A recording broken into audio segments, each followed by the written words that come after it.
Hi friends, welcome to Rachani express. ನಾನು ರಚನಿ. ಅಂದಾಗೆ ತುಂಬ ದಿನ ಆದಮೇಲೆ ವಿಡಿಯೋ ಮಾಡ್ತಾ ಇದ್ದೀನಿ. ಎಲ್ಲರೂ ಹೇಗಿದ್ದೀರಾ? ಯಾಕೆ ವಿಡಿಯೋ ಮಾಡ್ತಾ ಇದ್ದೀನಿ ಅಂದರೆ, ಇವತ್ತು ಕೋರ್ಟಲ್ಲಿ ದರ್ಶನ್ ಅವ್ರದ್ದು ಕೇಸ್ ಇತ್ತು. ಆ್ಯಸ್ ಯೂಶ್ವಲ್ಲು ದರ್ಶನ್ ಅವರು ಹಾಜರಾಗಿರ್ತಾರೆ. ಯಾವ ರೀತಿ ಅಂತಂದರೆ ವಿಡಿಯೋ ಕಾನ್ಫರೆನ್ಸ್ ಮೂಲಕ. ಅದೇ ರೀತಿ ಜೈಲಿಂದ ಹೊರಗಿರೋ ಇನ್ನೊಂದಷ್ಟು ಆರೋಪಿಗಳು ಕೂಡ ಕೋರ್ಟ್ ಹಾಲ್ಗೆ ಹೋಗಿರ್ತಾರೆ.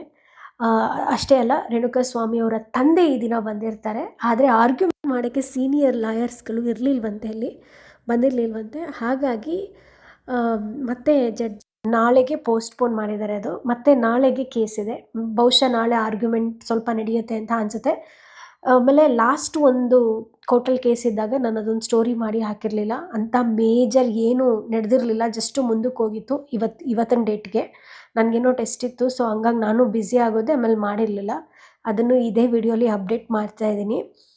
ಇದು ದರ್ಶನ್ ಅವ್ರದ್ದು ಕೋರ್ಟ್ ಕೇಸ್ಗೆ ಸಂಬಂಧಪಟ್ಟಿದ್ದಾದರೆ, ಇನ್ನೇನು ಫೆಬ್ರವರಿಗೆ ದರ್ಶನ್ ಅವ್ರದ್ದು ಬರ್ಡೇ ಬರ್ತಾ ಇದೆ. ಆಬ್ವಿಯಸ್ಲಿ ಅವ್ರ ಬರ್ಡೇ ಅಂದರೆ ಎಲ್ಲ ಅಭಿಮಾನಿಗಳಿಗೂ ಒಂದು ಸಡಗರ, ಸಂಭ್ರಮ, ಒಂದು ಹಬ್ಬದ ವಾತಾವರಣ.